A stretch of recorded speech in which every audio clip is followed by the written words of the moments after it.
Entrepreneur, author, and financial consultant Marc Bernstein helps high-performing entrepreneurial business owners create a vision for the future and follow through on their goals and intentions. Ange Honorato is a business growth strategist who blends psychology and business together to create conscious leaders and business owners who impact the world. Founders Forum is a radio show podcast sharing the real stories behind entrepreneurship as founders discover more about themselves while providing valuable lessons and some fun and entertainment for you. Now, here's Marc and Ange. Good morning, America. How are you? How are you, my friend Ange? How are you doing today?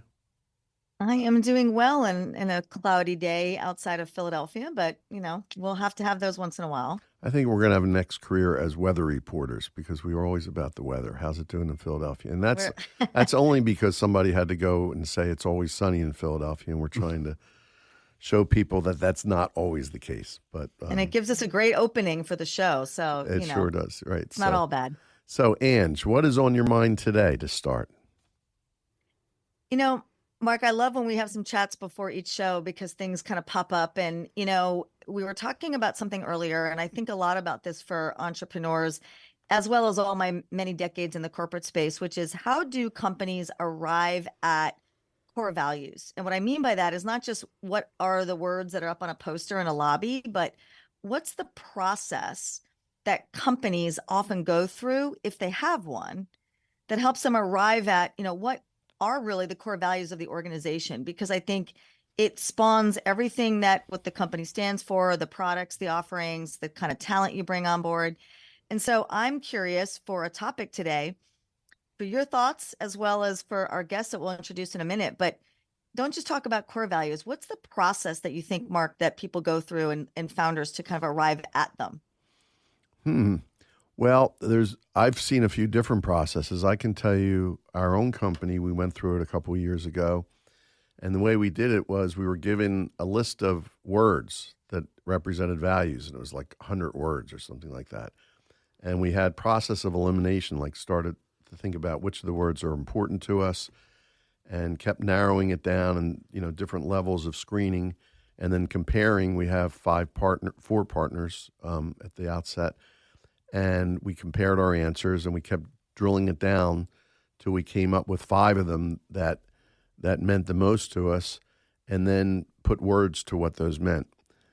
That's one way to do it. So I'm sure you, in your career, you've seen other ways to do that as well. So our guest today is Marc with a C. Last name starts with a B. I'm not introducing him yet because we don't do that yet, but I'll call him Marky B for now, as I've often been called. And Marc, what do you think? I know I don't think you officially have core values, but have you thought about that? And what do you think about in your company when you think about core values? I think that core values are the kind of thing that it kind of builds itself when you start a business. And for me, it was in my experience in this industry, what aspects did I like and did I not like? Mm-hmm. And then when you start your own business, it's more of what makes you feel good and what makes you not feel so good. So could you give one example of what you would consider a core value, even though it may not be stated that way? So the big thing for me is transparency. A lot of people, in my opinion, in this industry intentionally try to have a lot of smoke and mirrors up. And they want clients to not understand what they're doing and why they're doing it. And I think it's a way of kind of shielding themselves from, being reliant on their service. And I don't believe in that at all. So transparency, that's a great core value. And I assume that means not only with your clients, but also with your employees. Absolutely. Right. Okay. Ange, do you have any other thoughts on that before we move on to Marc? Yeah, I think it's a combination of kind of what you both said, right? I think there's a very traditional way where companies say, we really should have core values and let's put them up there. And it's one of those things where people see, and then do you live by them every day? And do people remember them even internally, right? So I love, our guest Marc's comment on this, where they kind of do need to, I think, live themselves. They have to, I think, what what does the founder believe in? What does the product stand for? And then kind of build from there. So I love both answers. And I think somewhere in the middle is kind of the right process, right? So I'll introduce Marc, and then I'll make a comment about why I think transparency is so important in what he does. So Marc is Marc Brookland, founder and CEO of SEO Locale, LLC, which is a full-service digital marketing agency. And being someone who's looking for a full-service digital marketing agency, we can talk after the show. I understand what you're saying, because it's like kind of you guys have your own kind of language. And I've talked to people that I don't understand half of what they're talking about. And I'm a pretty astute guy, I think. So it sounds like you dial it down to where clients understand it, and you fully kind of expose your process so they get it and they know what they're paying for, which sound right? Yeah, absolutely. All right, so Yeah. we'll talk. Yeah. So anyway, so Marc, his bio, usually, we get people on here, and I'll say with healthy egos, and I mean that in the best possible way, and we get some really nice bios. Marc's he is a business owner, husband and father of two, and diehard Philadelphia sports fanatic. I love all three of those things about him. It's great. Your Philly teams, your favorites or favorite? Yes, I think the Eagles would be number one. Very, very close second would be the Sixers. Okay. So we did talk offline a little bit. To be transparent, we did talk about this. And I'm Phillies, Eagles, Sixers. So that's the only thing. Otherwise, we agree. But we're all Philly fanatics on this, Philadelphia fan fanatics on this. And we happen to be in the home of the Fanatic sports station as well at Beasley Media Group, where we reside here. So, Marc, tell us your story, because I know you had an interesting story about how you got into your business. So tell us where it began. Yeah, I guess it began right after I graduated from Muhlenberg College, shout out. I didn't really have much of an idea Great school, shout what out. I was doing. Yep. Yeah, it was fun. Met my wife there. Don't have too many complaints. But I was lucky enough that my mother happens to know a lot of people and a lot of important people. And one person that she knew was in charge of the Small Business Development Center at Wharton. And so I believe she grew up with her. She gave her a call, asked if she'd be willing to have me there as an intern. So I went and I interviewed, and she gave me one. I got to live in the city, which was cool. But the stuff that they were doing, first of all, is incredible. I mean, everyone there is brilliant. They're doing actual work for the companies that are working at the Small Business Development Center, all kinds of crazy stuff. But it wasn't exactly what I had in mind. I'm wearing a suit and tie every day. I was pretty miserable every day. Because of the suit and tie, I think there were other things. That was definitely a part of it. But right. I didn't see myself wearing a suit and tie, at the age of 22 every day. And, just the work, the type of work that they were doing for businesses wasn't exactly what I saw myself doing. Mm-hmm. And it was pretty visible that I was unhappy. The only time that I would be smiling would be when we would all go to lunch. Right. So that's a good sign. So, and God bless her, the woman who was running it, she pulled me into her office and was on her knees, begging me to help her understand how she can help me. What will make me not so sad all the time. You got to give her a lot of credit. Yeah, she was definitely, all she wanted to do was help me. That's great. And so I told her what I was kind of interested in the marketing space, and that I wanted to get into digital marketing and maybe social media marketing. So she gave me a client that I got to work with. It was cool. It was fun. I did it for a couple weeks. And then someone came into the Small Business Development Center, and he was sitting down with the owner of the SBDC, and then she pulled me in and said, his name was Keith. Said, Marc, this is Keith. He's the owner of O3 World. They're a web design development firm in Fishtown. So I spoke to him for a little bit. They were looking for interns. I applied. I interviewed. I got it. So I was, interning at O3 World as a project manager, and it was awesome. It was amazing. First of all, the work that they do is incredible. They're still around. When I started there, I think they only had maybe 10 people. They got to have 100 by now. Great. Yeah, the company has totally blown up. They're huge.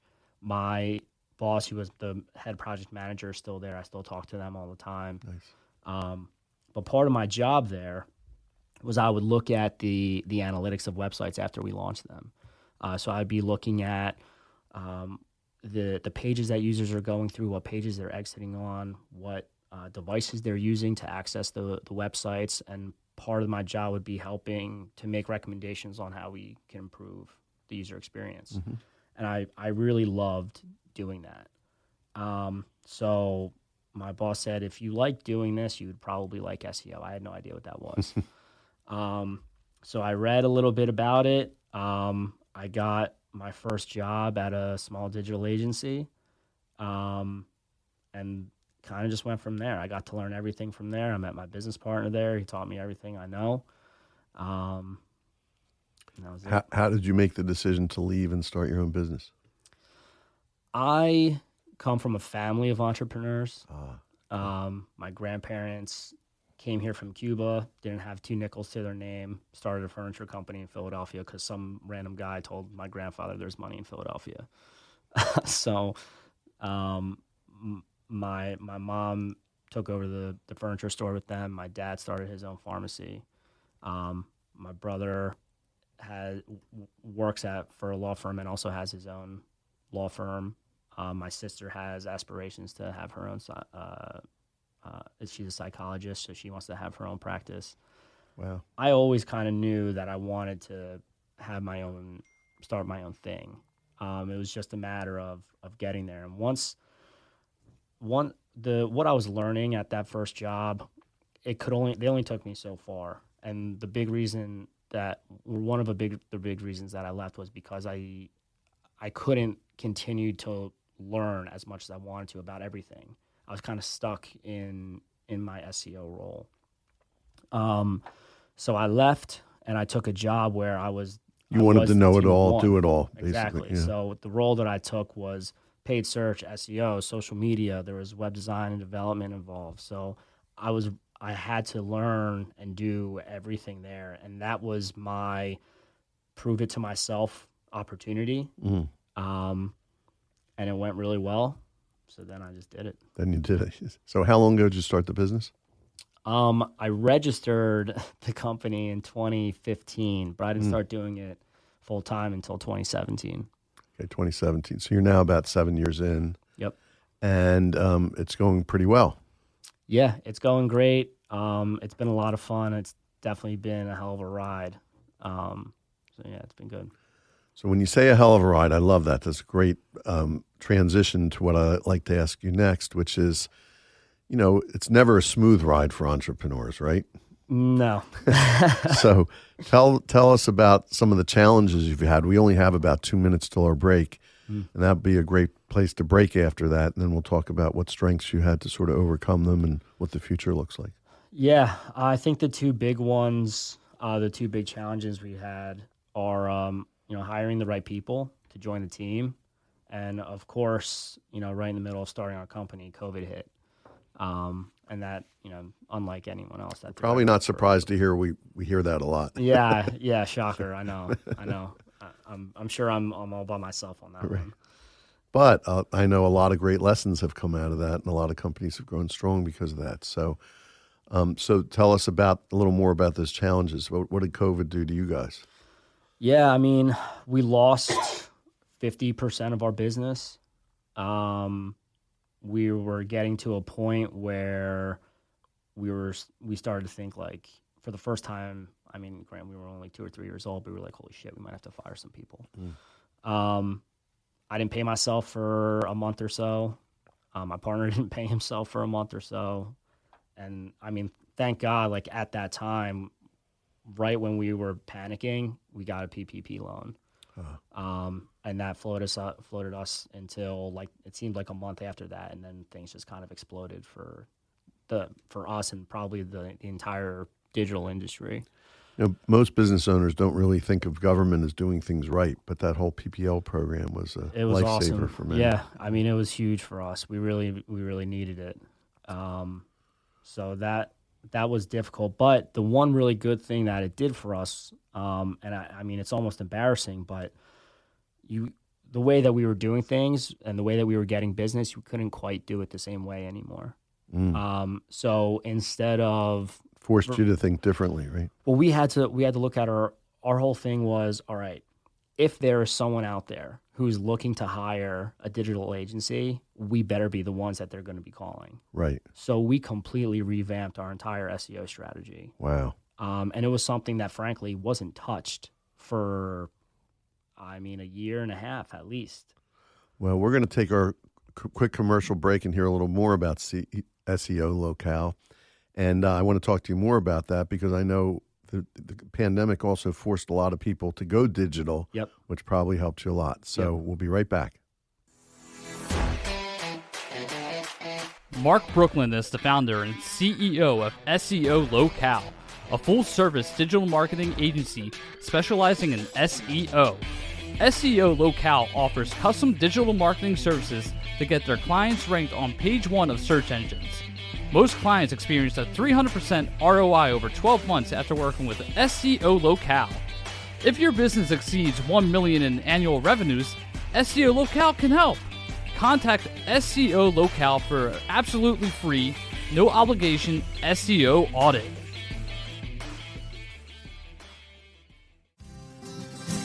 We're back with Marc Brookland, and you just heard a little bit about SEO Locale in the advertisement. And kudos to TJ, whose voice you hear on there. Speak, TJ. He's got his mouth full. I'm kidding. It's okay. How's it going? There you go. All right, thanks.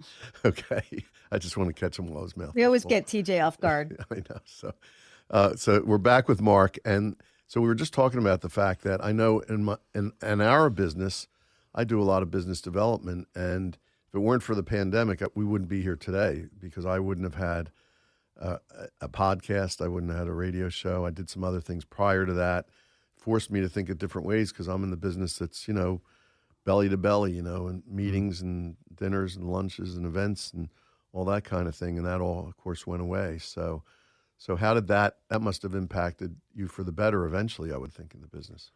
Yeah, I mean, it's one of those things that you kind of feel like icky saying because, everyone is like, trying to keep their heads above water. Everyone's drowning in this crap. And, meanwhile, like my business has never been better. But, it was kind of the reality of it. Everyone needed to go digital. That's how, people were trying to stay alive. So when people were looking, they were finding us. And that, again, is just part of the entire SEO revamp that we implemented. Without spilling the secret sauce, can you say what's different about you and why they come to you? Yeah, I love that you said secret sauce because there is no such thing as secret sauce. Because we're transparent here. Literally anyone can do this. They hire SEOs because they don't have the time for it. Right. So why do people come to you as opposed to all the other? Because there's plenty of agencies out there. I think it's because I tell them that. I think it's because I'm willing to tell them, here's the audit we did. Here's what you got to do to be successful. If you want to do it yourself, be my guest. But when you realize it's too much, you can call me. Because you're right up front and transparent about it. We're up front. We're open about it. We don't try to hide anything. And I really believe that from a strategic standpoint, I feel like SEO Locale does keyword research better than 95% of the SEOs out there. I really do. I feel like we pay really good attention to detail on the keyword research side. We make sure that we have the very best set of keywords that we can target, and that's everything. You screw up the keyword research, everything, nothing else matters. Right. So transparency and being really good at the keywords are your secret sauce. I think That's not so secret. Gotcha. Shouldn't be. Okay, Ange, go ahead. Yeah, so I don't want to interject too much because I think that Marc, you're kind of soft spoken and quite humble, but I think what you're talking about. Thank you. Oh, you're talking about that, Marc. I'm sorry. Well, I've got your back all the time, my Marc. I know. Sorry, I had to do that. Marc Brookland, what I'm piecing together a lot from you is a couple different elements that we've already chatted about today. Number one, which is, core value of transparency and really communication. Like you just said, you tell the people exactly what they need and that you're the firm to do it. But I'm curious for you that, we like to talk a lot about culture and how you build a culture in a business.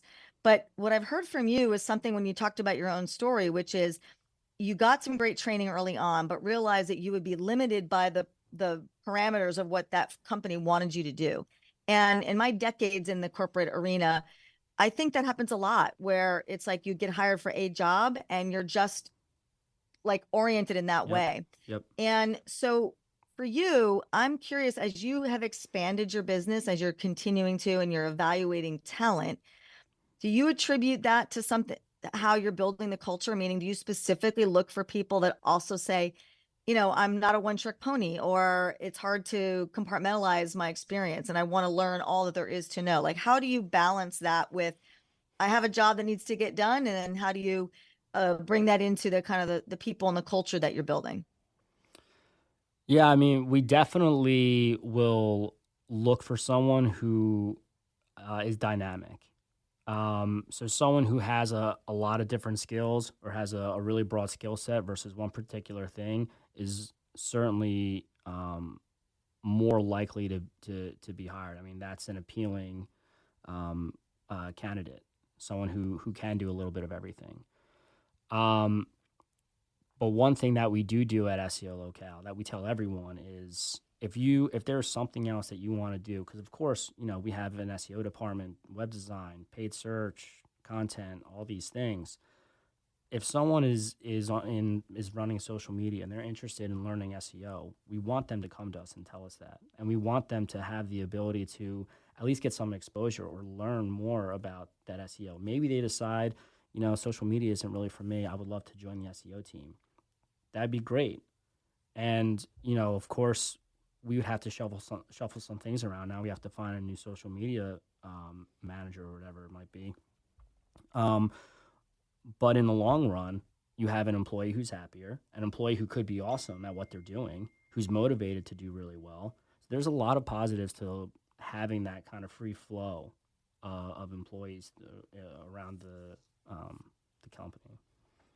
Really intelligent way to build a culture, like you said, keeping people engaged and growing from there. So makes perfect sense. I'm glad to hear that. Marc, I know we like to talk about future vision, and I know you're not stopping where you are today. We're now in almost to August of 2024, and if we're looking out 3 years, if you and I are talking, it's August 2027, you're looking back on the last 3 years, what would have had to happen over that 3-year period for you to feel like that was a successful period in your life? I ask in your life as well as your business, because I know your life and your family are very important to you as well. What does that look like? What does success look like? Yeah, for business, I think that if we get to 40 employees, that would be a huge success. And you're at about 16 today? Right now, 17. 17, uh-huh. So if we were to just about double that, we're probably hitting the revenue numbers that we want to be hitting. Which is about double as well. Double in 3 years. That's great. So if we are to do that, and it is a lofty goal, but I really think that once we move into some office space, which we're hoping to do the end of September, I think it's going to be a huge game changer for our client retention, and just the communication overall. Well, congratulations on the office space, because I know you're buying a building, and I know we talked about that when you and I first talked, that was part of your vision, and you're accomplishing that. So given that, it's not easy to double the size of your employees in your business and move into big space and take that all on. So, but you've dealt with challenges before. What strengths do you think you bring to the table to overcome those kind of challenges? I think that Nick and I, my partner, we are always we have a plan, we have an idea, and we stick to that plan. Not saying that we're like super planners. We don't even have a business plan, to be honest. But, when we have an idea, we're able to execute. That's probably the big one. So you do a lot of things what I would call intuitively. So you don't have like spoken core values, yet you really live by one core value in particular. Same thing, like you're not really planners, but you really do have a plan, Sure. right? It's a good way to put it, right? So, so you do it. We don't do it officially. You might feel like it's by the seat of your pants, but it sounds like you're pretty intentional in what you do, and I love that. What thoughts do you have? Because about your legacy, you're a young man, but I know I know this is important to you. What do you think about? Yeah, I hope that the clients that I've worked with, I hope that they think of me as someone who kind of helped them reach their dreams, whatever that might be, and as cheesy as that might sound. Even if it's just we have a painter that we work with, and he gets to stay at home all day, play with his kids. He does virtual estimates, and he sends his guys out to do the job, and he couldn't be happier. So you want good lives, not only for yourself and your family, but for all your employees and cohorts as well. I would like to. That's great. If we can. Well, I think that's a great vision for the future. We only have a couple minutes left, and we always have our closing round questions, which we're in the middle of. Favorite music, something I haven't asked you. I listen to a lot of different music. I think I like country the most. But I listen to a lot of different I think music. country's the new rock and roll. It's replaced rock and roll. And sort of has its roots in rock and roll, although rock and roll has a lot of its roots in country, so it's kind of interesting. Hey, we have a little bit of time left. Your predictions for the Eagles and the Sixers this coming year? Eagles, I already bought my Super Bowl tickets. All right. Sixers. Are they winning the Of course Super Bowl? they're winning. Okay. Yeah, without question. Die-hard fan, love it. Sixers. They got Paul George. Did they get their missing piece? They have, in my opinion, the best roster that they've had since Jimmy Butler. They have the best coach that they've ever had. Right. Since probably Larry Brown. It's all dependent on Embiid. Is he healthy or not? I was going to ask you about that. And So, there's no way to predict that one. Yeah. So listen, they definitely have the talent. I think they have top 3 talented roster in the league, but that's only if Embiid is playing. Back to the 1 second to the Eagles. Jalen Hurts. He's going to have a good season? Oh, yeah. MVP. Yep. I love that. Yeah. That's about time. Well, I think that's about all the time we have today for Founders Forum. So, Mark, you've been a great guest. I love your transparency. I love your directness. And you have a really interesting story, and best of luck going forward. Thank you all for listening, and see you next week on Founders Forum.